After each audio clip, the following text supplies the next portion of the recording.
Hello friends, my name is Gunjan Shravan Kumar Mali, and my topic is translation. Mohan was born in a family of musicians. Mohan મ્યુઝિશિયનના ફેમિલીમાં જન્મ્યો હતો. Music was in his blood. Music તેના ખૂનમાં હતો. હી grieve up with musician. તે musician સાથે મોટો થયો હતો, like his father and other family members. તેના પિતાની જેમ અને એના પરિવારના અન્ય સભ્યોની જેમ.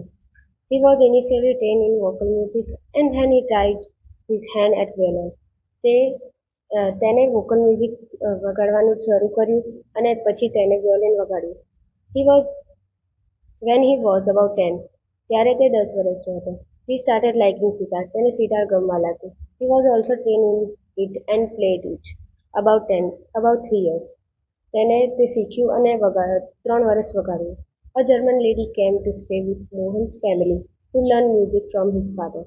જર્મન લેડી મોહનના પરિવારમાં આવી અને તેને મોહનના પિતાની સાથે મ્યુઝિક શીખ્યું. It was then that the guitar entered his life.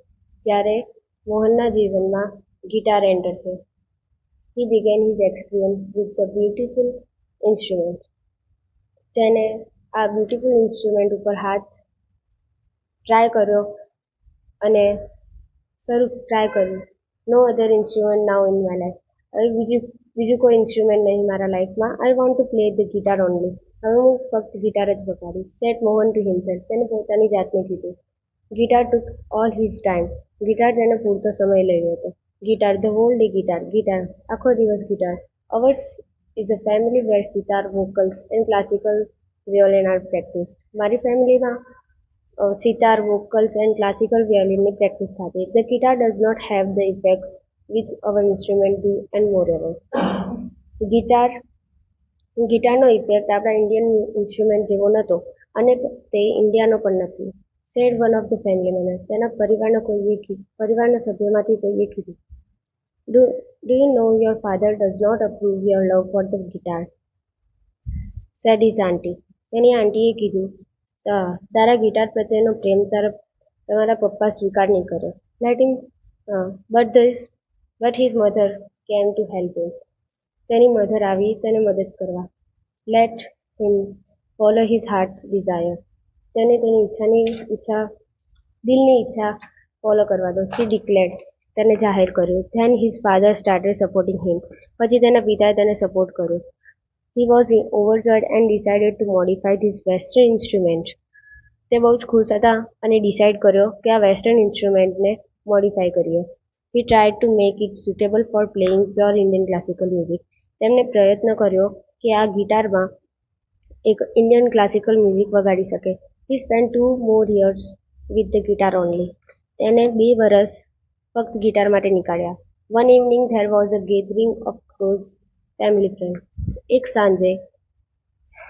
સાંજે તેના પરિવારના સભ્યો આવ્યા તેને મળવા માટે. In the small gathering Mohan's brother, sister and nephews played music on their classical instruments. તે નાની મુલાકાતમાં તેના ભાઈ બહેનો અને ભતીજાઓ આવ્યા અને તેમના ક્લાસિકલ ઇન્સ્ટ્રુમેન્ટ ઉપર મ્યુઝિક વગાડ્યું. There was a great appreciation. તે વખાણિત હતું. Mohan to express his wish to perform. He played on guitar. મોહને પણ ગિટાર વગાડ્યો. After his performance a relative sad.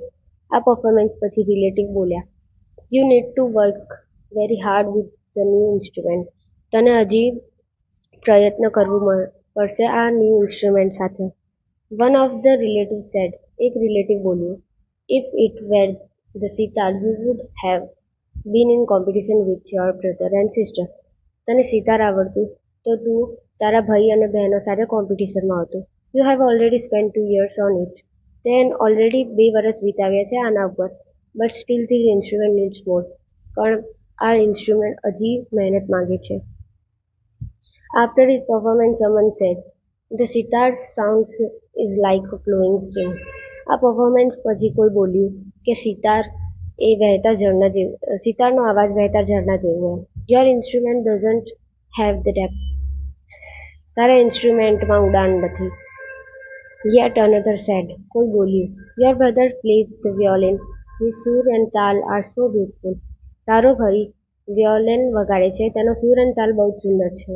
Vote are you doing with this instrument? તું શું કરે છે આ ઇન્સ્ટ્રુમેન્ટ ઉપર? Mohan was depressed and cried for the full night. Mohan ચિંતિત થયો અને આખી રાત રોયો. He had already given 2 years of his life to instrument. તેણે તેના જીવનના 2 વર્ષ વિતાવ્યા ઇન્સ્ટ્રુમેન્ટ ઉપર. But from the heart I made for guitar. પણ દિલથી હું ગિટાર માટે જ બનેલો છે. There is no instrument for me but the guitar, he thought.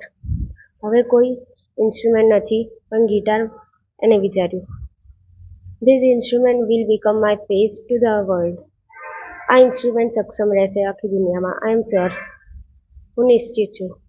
I am going to make it big, very big. He was determined. હું આને મોટું બનાવીશ, બહુ જ મોટું. એને નિશ્ચિત કર્યું. This experience took place when Mohan was only 16 years old. આ અનુભવ મોહન જ્યારે 16 વર્ષનો હતો ત્યારે આ અનુભવ થયો. It was the turning point of his life. તે તેનો જીવનનો વળાંક હતો.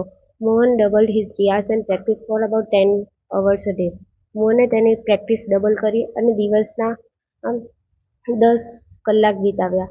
હી also study other aspects of the guitar. તેને ગિટારના બીજા પાસા પણ શીખ્યા. He decided to incorporate the specialty technique and sounds of every instrument into the guitar.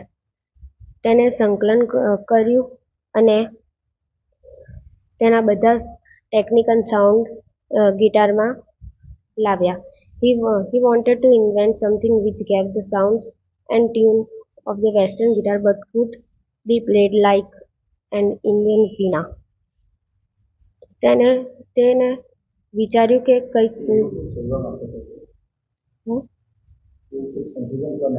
તેવું કંઈક સંશોધન કરવા માંગતો હતો કે જેમાં ઇન્ડિયન વીણાની જેમ ગિટાર વાગે. Not only the sounds that my instrument produce in important. ખાલી મારો ઇન્સ્ટ્રુમેન્ટ ખાલી સાઉન્ડ પ્રોડ્યુસ કરે એ ઇમ્પોર્ટન્ટ નથી, but it must also express my vision. તે મારો વિચારો પણ એક્સપ્રેસ કરે. What I want to say through the instrument. હું શું કહેવા માંગુ છું આ ઇન્સ્ટ્રુમેન્ટથી. He said to himself, તેને પોતાની જાતને કીધું. And finally, with untiring efforts and understanding of rags, he created the wonderful Mohan Veena. પછી અથાગ પ્રયત્નોથી તેને એક રાગ સમજ્યા અને એક બહુ સારી મોહન વીણા બનાવી. Today the world knows